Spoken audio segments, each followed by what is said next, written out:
Hello, ಎಲ್ರಿಗೂ ನಮಸ್ಕಾರ. ಸುರುಚಿ ಸುವಿಚಾರಕ್ಕೆ ಸ್ವಾಗತ. ಇವತ್ತು ಹೆಸರುಬೇಳೆ ಪಾಯಸ ಮಾಡೋದನ್ನು ತೋರಿಸ್ತಾ ಇದ್ದೀನಿ. ನಿಮ್ಮ ಮನೆಗೆ ಯಾರಾದರೂ ಬಂದರು ದಿಢೀರಂತ ಸ್ವೀಟ್ ಮಾಡಬೇಕು ಅಂದರೆ ಇದು ಬೆಸ್ಟ್ ಆಪ್ಷನ್ನು ಮತ್ತು ದೇಹಕ್ಕೂ ತುಂಬ ತಂಪು. ಬನ್ನಿ, ಇದಕ್ಕೆ ಬೇಕಾಗಿರೋ ಇಂಗ್ರೀಡಿಯೆಂಟ್ಸ್ ನೋಡ್ಕೊಳ್ಳೋಣ. ಮೊದಲಿಗೆ ಹೆಸರುಬೇಳೆ. ಇಲ್ಲಿ ಹೆಸರುಬೇಳೆನ 250 ಗ್ರಾಮ್ ತೊಗೊಂಡಿದ್ದೀನಿ. ನೀವು ಎಷ್ಟು ಹೆಸರುಬೇಳೆ ತೊಗೊಂಡಿರ್ತೀರೋ ಸೇಮ್ ಪ್ರಪೋರ್ಷನೇಟು ಬೆಲ್ಲ ಅಂದರೆ 250 ಗ್ರಾಮ್, ಮತ್ತು 100 ಗ್ರಾಮ್ ಕೊಬ್ಬರಿ, ಒಣ ಕೊಬ್ಬರಿ, ಆಮೇಲೆ ಗೋಡಂಬಿ ಮತ್ತು ಬಾದಾಮಿ ಸಣ್ಣದಾಗಿ ಪೀಸ್ ಮಾಡಿ ಇಟ್ಕೊಂಡಿದ್ದೀನಿ. ಆಮೇಲೆ ಮನೇಲೇ ಮಾಡಿರೋ ತುಪ್ಪ 2 ಸ್ಪೂನು, ಸ್ವಲ್ಪ ಏಲಕ್ಕಿ ಮತ್ತು ಒಂದು ಸ್ವಲ್ಪ ಗಸಗಸೆ ತೊಗೊಂಡಿದ್ದೀನಿ. 1 ಟೇಬಲ್ ಸ್ಪೂನ್ ಆದರೂ ಸಾಕು. ಕುಕ್ಕರು ಬಿಸಿ ಮಾಡಿ ಅದಕ್ಕೆ ಒಂದು 1/2 ಟೇಬಲ್ ಸ್ಪೂನಿಂದ 1 ಟೇಬಲ್ ಸ್ಪೂನ್ವರೆಗೂ ತುಪ್ಪ ಹಾಕ್ಕೋತಾ ಇದ್ದೀನಿ.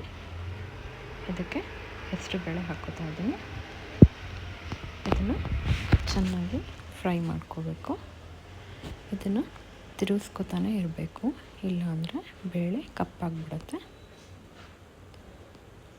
ತುಪ್ಪ ಹಾಕೋದ್ರಿಂದ ತಳ ಹಿಡಿಯೋದಿಲ್ಲ ಮತ್ತು ಬೇಗ ಸೀದೋಗೋದಿಲ್ಲ. ನೋಡಿ, ಈ ಥರ ಬಿಡ್ದೇ ಫ್ರೈ ಮಾಡಬೇಕು. ಇದು 3ರಿಂದ 4 ನಿಮಿಷ ಫ್ರೈ ಮಾಡ್ಕೋಬೇಕು. ಸಣ್ಣ ಫ್ಲೇಮಲ್ಲಿ ಅಥವಾ ಮೀಡಿಯಮ್ ಫ್ಲೇಮಲ್ಲೇ ಫ್ರೈ ಮಾಡಿ. 3ರಿಂದ 5 ನಿಮಿಷದೊಳಗೆ ಆಗುತ್ತೆ. ಈಗ ಇದು ಚೆನ್ನಾಗಿ ಫ್ರೈ ಆದಮೇಲೆ ನೀರು ಹಾಕಿ ತೊಳ್ಕೊತೀನಿ. ನೋಡಿ, ಈ ಥರ 2 ಲೋಟ ಇದನ್ನು ತೊಳೆದಿಟ್ಕೋತಾ ಇದ್ದೀನಿ. ಈಗ ಕುಕ್ಕರ್ಗೆ 500 ಗ್ರಾಮ್ ನೀರು ಹಾಕಿ ಇಡ್ತಾ ಇದ್ದೀನಿ. ನೀವು ಎಷ್ಟು ಕ್ವಾಂಟಿಟಿ ತೊಗೊಳ್ತೀರೋ ಅದರ ಡಬಲ್ ವಾಟರ್ ಹಾಕಬೇಕು. ಸೇಮ್ ಅಕ್ಕಿ ಹೆಂಗಿಡ್ತೀರೋ ಹಾಗೆಯೇ ಇದನ್ನು ಚೆನ್ನಾಗಿ ಬೇಯಿಸ್ಕೋಬೇಕು. ನಾನು ಕುಕ್ಕರಲ್ಲಿ 2 ವಿಷಲ್ ಆಗೋವರೆಗೂ ಮಾತ್ರ ಬೇಯಿಸ್ಕೊತಾ ಇದ್ದೀನಿ. ನೆಕ್ಸ್ಟು ಬೆಲ್ಲ ಕರಗಿಸ್ಕೊಳ್ಳೋಣ. ನೋಡಿ, ಕುದೀತಾ ಇರೋ ನೀರಿಗೆ ಬೆಲ್ಲ ಹಾಕೋತಾ ಇದ್ದೀನಿ. ಬೆಲ್ಲದಲ್ಲಿ ಏನಾದರೂ ಕಸ ಕಡ್ಡಿಗಳಿದ್ದರೆ ಅದನ್ನು ನಾವು ಸೋಸ್ಕೋಬೋದು. ಇಲ್ಲಿ ಭಾಳ ನೀರು ತೊಗೊಂಡಿಲ್ಲ ನಾನು, ಬೆಲ್ಲ ಕರ್ಗೋಕ್ಕೆ ಎಷ್ಟು ಬೇಕು ಅಷ್ಟೇ ನೀರು ಹಾಕ್ಕೊಂಡಿದ್ದೀನಿ. ಅದನ್ನು ಕರ್ಗೋವರೆಗೂ ಸ್ವಲ್ಪ ಸೌಟಲ್ಲಿ ತಿರುಗಿಸ್ಕೋತಾ ಇರಿ.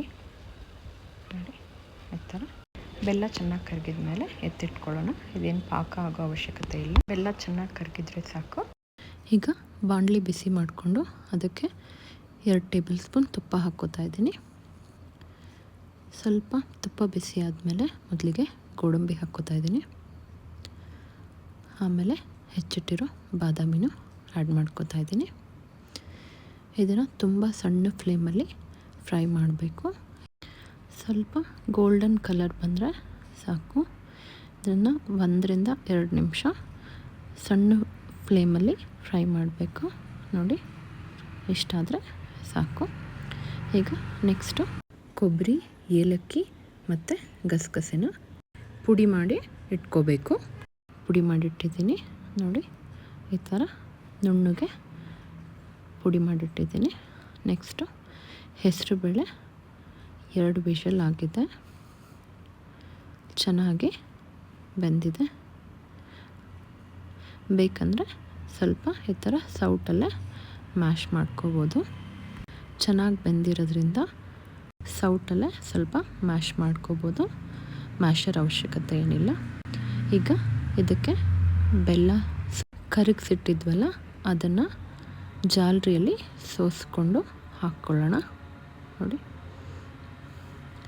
ಅದರಲ್ಲಿ ಕಸ ಏನಾದರೂ ಇದ್ದರೆ ಬರುತ್ತೆ. ಈ ಥರ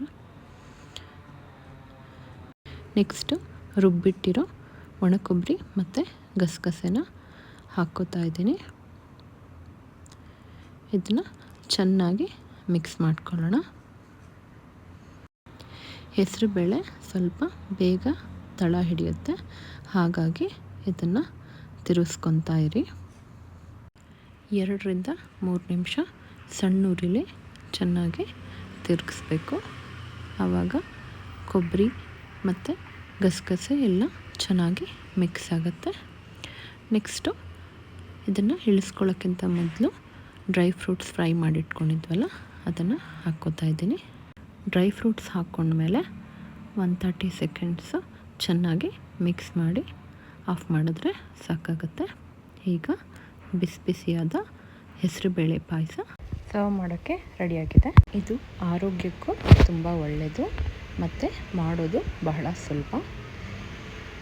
ನೀವು ಇದನ್ನು ಮನೇಲಿ ಟ್ರೈ ಮಾಡಿ ಹೇಗಿತ್ತು ಅಂತ ಕಮೆಂಟ್ ಬಾಕ್ಸಲ್ಲಿ ತಿಳಿಸಿ. Thank you for watching. ಜೈ ಶ್ರೀ ಕೃಷ್ಣ.